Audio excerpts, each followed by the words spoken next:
नमस्कार दोस्तों स्ट्रैटेजी मंत्रा के इस एपिसोड में आप सबका स्वागत है। तो दोस्तों आज का स्ट्रैटेजी मंत्रा है पावर का करें सही उपयोग।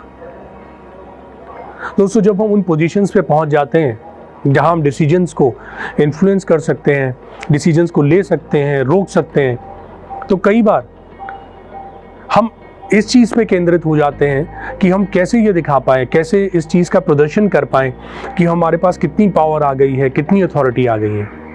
जबकि हम ये भूल जाते हैं कि वो पावर, वो अथॉरिटी हमें इसलिए दी गई है कि हम अपने लक्ष्य की तरफ सफलता से बढ़ सकें। उसके बीच में अगर कोई चैलेंजेस आएँ तो हम उसको कैसे अपनी इन पावर्स को यूज़ करते हुए फेस करें और हरा दें और ओवरकम कर पाएँ उन चैलेंजेस को। दोस्तों जैसा कि हमने पिछले वीडियो में जाना कि श्री कृष्ण की प्रेरणा से अर्जुन स्वर्ग पहुंचे, इस क्रम में कि वो सब देवताओं से उनके शक्तिशाली जो अस्त्र शस्त्र हैं उसको ले पाएं और अपनी शक्ति को और बढ़ा पाएं। इस क्रम में वो काफ़ी वर्षों तक स्वर्ग में रहे। उनका जो ये प्रशिक्षण था कि शस्त्रों को कैसे चलाया जाए, चलाने के बाद कैसे संभाला जाए, उस पूरे प्रोसेस के लिए वो कई वर्षों तक स्वर्ग में उनको रहना पड़ा। इस दौरान उनके सब भाई और द्रौपदी सब धरती पे थे और वो प्रतिदिन ये विचार करते कि अर्जुन कैसे होंगे स्वर्ग में, वो सुकुशल हैं, वो आराम से हैं कि नहीं, क्या जिस कार्य के लिए वो गए हैं, जिन शस्त्रों को लेने गए हैं वो उनको मिले हैं या नहीं मिले हैं। और वो हर रोज़ इन विचारों के साथ इंतज़ार करते कि कब अर्जुन वापस लौटेंगे उनके पास। कई वर्षों बाद जब अर्जुन वापस लौटे अपने भाइयों के पास तो उनके हर्ष का ठिकाना नहीं रहा। सब बहुत खुशी से अर्जुन से मिले और उनको लेके बैठ गए और उनसे कहानियाँ सुनने लगे।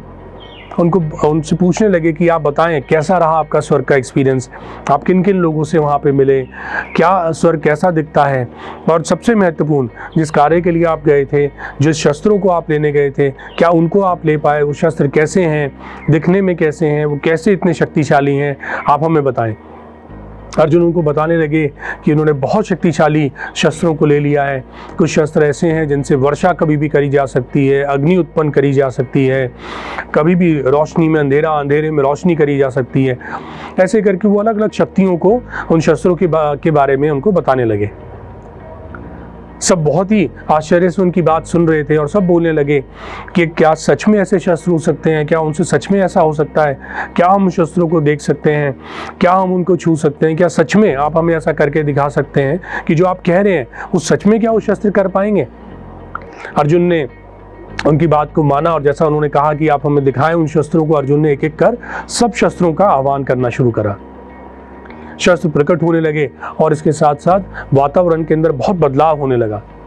हवाएं रुक गई, अंधेरा छा गया, धरती कांपने लगी और तभी उन्होंने देखा कि एक एक कर सब देवता भी वहां पे प्रकट होने लगे। यहाँ तक कि महादेव शिवजी जी स्वयं प्रकट हो गए, देवताओं के राजा इंद्र वहां पे प्रकट हो गए और देवताओं के ऋषि नारद जी भी वहां पे प्रकट हुए।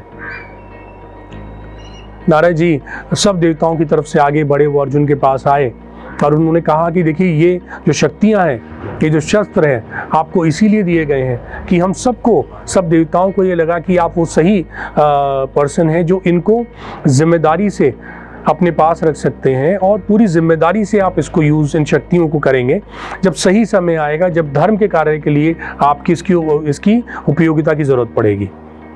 तो कृपा कर कभी भी इन शक्तियों का आप प्रदर्शन के लिए उपयोग ना करें, क्योंकि हो सकता है कुछ ऐसे शस्त्र हैं जिनको आप सिर्फ लिमिटेड टाइम ही एक ही बार शायद उपयोग में ला सकते हैं।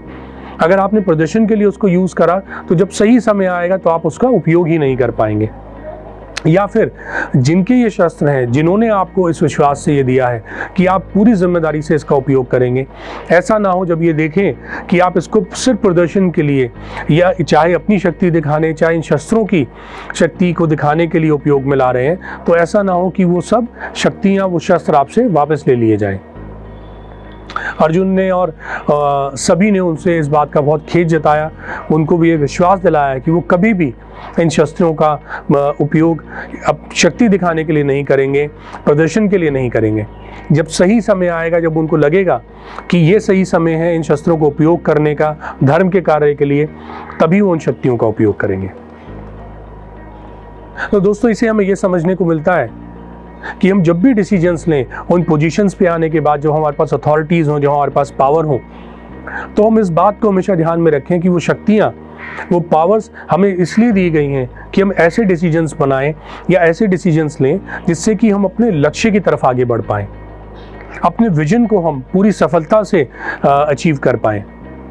उसके बीच में जो भी चैलेंजेस आ रहे हैं, उन शक्तियों को, उन चैलेंजेस को दूर करने के लिए, उन चैलेंजेस से जीतने के लिए, उन चैलेंजेस से पार पाने के लिए उनको यूज़ करें, ना कि सिर्फ इस डेमोन्स्ट्रेशन के लिए कि हमारी शक्तियाँ कितनी बढ़ गई हैं, हमारे पास कितनी अथॉरिटी आ गई है। क्योंकि ऐसा ना हो कि अगर हम सिर्फ प्रदर्शन के लिए उनका उपयोग कर रहे हैं, तो या तो जब सही समय आए हमारे पास वो शक्तियाँ हों ही ना, क्योंकि हम डेमोन्स्ट्रेट करने के लिए ऑलरेडी उसको कंज्यूम कर चुके हैं, ऑलरेडी उसका यूज़ कर चुके हैं, या फिर वो शक्तियाँ हमसे वापस ले ली जाएं क्योंकि हमने जिम्मेदारी से उसको नहीं निभाया और सिर्फ हम लोग अपने डेमोन्स्ट्रेशन के अंदर लग गए, अपनी शक्तियाँ दिखाने के अंदर लग गए। तो हमेशा इस बात का ध्यान रखें कि पावर्स को कभी भी जब भी हमें मिले तो हम उसका सही उपयोग करें, उसको सिर्फ अपना प्रदर्शन करने के लिए उसका उपयोग ना करें। तो आज के स्ट्रैटेजी मंत्र में बस इतना ही। जल्द आपसे दोबारा मुलाकात होगी। तब तक आप सब लोग अपना बहुत ध्यान रखें, हर कार्य में सफल हों। आप सबका दिन शुभ हो। धन्यवाद।